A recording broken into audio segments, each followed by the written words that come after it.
Debat perdana Capres-Cawapres akan dilaksanakan pada hari ini Selasa 12 Desember 2023 di Komisi Pemilihan Umum atau KPU RI. Adapun tema pertama yang akan diangkat pada hari ini adalah terkait pemerintahan, hukum, HAM, pemberantasan korupsi, penguatan demokrasi, peningkatan layanan publik, dan kerukunan warga. Sejumlah tokoh penting dari aktivis 98 hingga mantan komisioner Komisi Nasional Hak Asasi Manusia dipersiapkan oleh tim kampanye nasional TKN Prabowo Gibran. Beberapa di antaranya ada Ketua Umum Partai Prima Agus Jabo, aktivis 98 sekaligus mantan Komisioner Komnas HAM Natalius Pigai, aktivis 98 Sangap Surbakti, serta Eli Salomo Sinaga. Selain itu, mereka juga menghadirkan aktivis anti korupsi Irma Huta Barat dan aktivis NGO Rahlan Nasyidik. Sekretaris TKN Prabowo Gibran Nusron Wahid mengungkap alasan para aktivis HAM dikumpulkan, yaitu untuk memberikan penjelasan mengenai masa lalu Prabowo yang kerap kali disebut sebagai sosok pelaku pelanggaran HAM dalam ajang Pilpres. Elektabilitas Cawapres nomor urut 2 Gibran Raka Buming Raka melesat naik di posisi teratas berdasarkan hasil survei Litbang Kompas pada bulan Desember. Sekretaris Jenderal PDIP Hasto Kristianto kemudian memberikan tanggapannya terkait hasil survei yang dirilis pada Senin 11 Desember kemarin. Ia lantas menyindir popularitas Gibran yang naik terjadi usai kontroversi di Mahkamah Konstitusi atau di MK pecah. Sehingga menurutnya seharusnya kenaikan elektabilitas itu punya makna yang positif, bukan malah sebaliknya. Dalam kesempatan ini, Hasto mengklaim bahwa pasangan nomor urut 3 Ganjar Mahfud tetap yang terbaik. Maka dari itu ia mengajak masyarakat untuk lebih cerdas dalam memilih calon pemimpin pada pemilu 2024 mendatang. Sebagaimana diketahui, Wali Kota Solo itu memperoleh tingkat elektoral sebesar 37,3%, disusul dengan Mahfud MD dengan angka 21,6% dan Muhaimin Iskandar 12,7%. Adapun survei Litbang Kompas ini melibatkan 1.364 responden yang dipilih secara acak menggunakan metode pencuplikan sistematis bertingkat di 38 provinsi di Indonesia dengan tingkat kepercayaan 95% dan margin of error kurang lebih 2,65% dalam kondisi penarikan sampel acak sederhana. Komisi Pemilihan Umum atau KPU mengubah skema nonton bareng atau nobar debat perdana Capres-Cawapres menjadi streaming.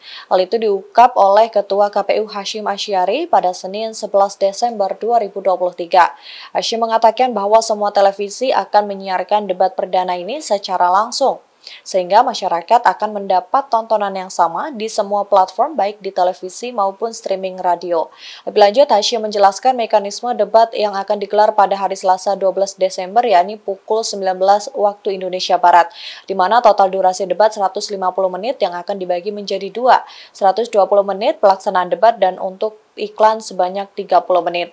Dalam debat itu juga terbagi atas 6 segmen, di mana masing-masing segmen terdapat 3 pertanyaan panelis yang bakal dibacakan. Kantor KPU, sebagaimana disampaikan Mas Agus Melas, akan dimulai jam 19 waktu Indonesia Barat. Dan kemudian nanti detail ini akan disampaikan oleh Mas Agus Melas. Pada intinya, durasi waktu selama debat itu total ada 150 menit, tapi khusus untuk debatnya sendiri 120 menit. Ada 6 segmen, di antar segmen itu ada jeda iklan yang waktunya kurang lebih masing-masing 6 menit. 5 menit ya, 5 menit. Tim panelis yang ditugaskan oleh KPU untuk menyusun rangkaian daftar pertanyaan sebagai bahan debat sudah bekerja, dan kemudian moderator yang akan memimpin atau akan memoderasi debat calon presiden besok malam juga sudah siap. Rencananya hari ini nanti akan digelar gladi kotor dan juga gladi bersih untuk mempersiapkan segala sesuatunya untuk acara debat besok malam. Untuk masing-masing tim pasangan calon akan mendapatkan undangan sebanyak 75 orang ya. Kemudian masing-masing pimpinan partai politik, yaitu ketua umum dan sekjen partai politik, mendapatkan undangan tersendiri. Demikian juga apa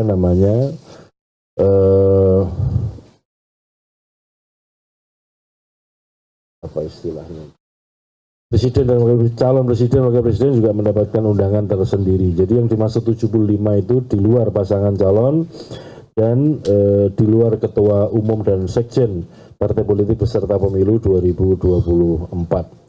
Saya kira pengantar itu yang dapat kami sampaikan, nanti detail akan disampaikan oleh Mas Agus Melas. Acara debat perdana Capres akan digelar pada hari ini Selasa 12 Desember pukul 19 waktu Indonesia Barat. Acara debat nantinya akan berlangsung selama 150 menit, di mana 30 menit diantaranya merupakan jeda iklan. Ketua KPU RI Hashim Asyari mengatakan bahwa nantinya akan ada 4 segmen untuk saling menanggapi. Segmen pertama diawali dengan pembacaan tata tertib oleh moderator, kemudian pada segmen kedua hingga kelima inilah yang merupakan interaksi antar Capres mengenai topik yang sudah ditentukan secara bergiliran. Capres A akan diberi waktu 2 menit untuk menjawab pertanyaan dari pakar atau panelis. Selanjutnya, Capres B dan C akan diberi kesempatan masing-masing 1 menit untuk menanggapi jawaban tersebut. Dan yang terakhir, Capres A akan diberikan lagi kesempatan selama 1 menit untuk menjawab perangkuman pertanyaan yang dilontarkan oleh Capres B dan juga C. Sebagai penutup di segmen ke-6, masing-masing Capres akan memberikan pernyataan untuk gelaran debat pada hari ini. Di antar segmen itu ada jeda iklan yang waktunya kurang lebih masing-masing 6 menit, 5 menit ya, 5 menit. Tim panelis yang ditugaskan oleh KPU untuk menyusun rangkaian daftar pertanyaan sebagai bahan debat sudah bekerja. Dan kemudian moderator yang akan memimpin atau akan memoderasi debat calon presiden besok malam juga sudah siap. Rencananya hari ini nanti akan digelar gladi kotor dan juga gladi bersih untuk mempersiapkan segala sesuatunya untuk acara debat besok malam. Untuk masing-masing tim pasangan calon akan mendapatkan undangan sebanyak 75 orang ya. Kemudian masing-masing pimpinan partai politik, yaitu ketua umum dan sekjen partai politik mendapatkan undangan tersendiri. Demikian juga apa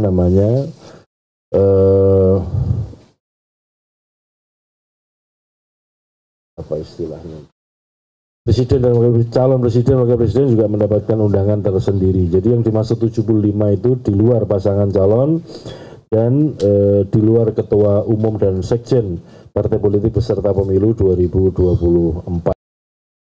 Capres nomor urut 2 Prabowo Subianto selalu diseret-seret terkait isu dugaan pelanggaran HAM dalam kontestasi Pilpres. Wakil Ketua Dewan Pakar Tim Kampanye Nasional Prabowo Subianto dan Gibran Rakabuming Raka sekaligus aktivis 98 yakni Budiman Sujatmiko mematahkan pernyataan itu. Budiman menegaskan bahwa tidak ada bukti secara hukum yang menyebut Prabowo sebagai kriminal. Hal tersebut disampaikan Budiman pada Senin 11 Desember dalam jumpa pers di Media Center TKN Prabowo di Jakarta Selatan. Lebih lanjut, Budiman menjelaskan bahwa Prabowo sudah sejak lama berkecimpung di pemilu sejak 2009 bersama dengan Megawati Soekarno Putri. Namun tidak satupun pihak-pihak itu mengaitkan momen yang terjadi pada 1998 silam. Ia menyebut Prabowo kala itu bertugas sebagai komandan yang hanya menjalankan tugas negara. Budiman menyebut sosok yang saat itu menjalankan tugas sejarah dan negara hanya ingin persatuan di masa kini dan masa ke depan.